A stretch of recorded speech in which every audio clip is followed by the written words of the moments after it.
ինչ-որ տենց մեծ հաղթանակ չի, սա երկարաժամկետ պայքարի մի դրվագն է, այո, դրվագներից մեկն է, այո, իրենք չկարողացան իրենց ուզածին հասնել, բայց միայն այն փաստը,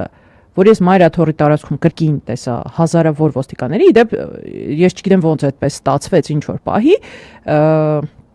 երբ որ դուրս էին բերում ոստիկանական ուժերը, մարդկանց այս կողմ էին տանում, ոստիկաններին այս կողմով էին դուրս բերում, ու ես հայտնվեցի այստեղ մեջտեղում կանգնած, ու 4 կողմիցս են շարքով ոստիկաններ են գալիս, որ դուրս գան ասենց ԱԳՊ-ին մյուս կողմի դարպասներից։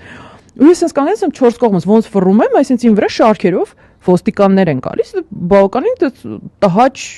երևույթ է, զգացողություն ա, դու մենակ դες կանգնած ես 4 կողմդ հազարավոր ոստիկաններ են, ու քանակը երբ որ ես տեսա իրական, որտեղ մեծ մասին մենք այդտեղ տարածքում չենք տեսնում, չենք պատկերացնում, որ այդ քանակությամբ, մենակ ֆորմայովն եմ ասում, իսկ ինչքան կային գրաժդանսկիով, ոստիկաններ ու տարբեր ուժայինների ներկայացուցիչներ,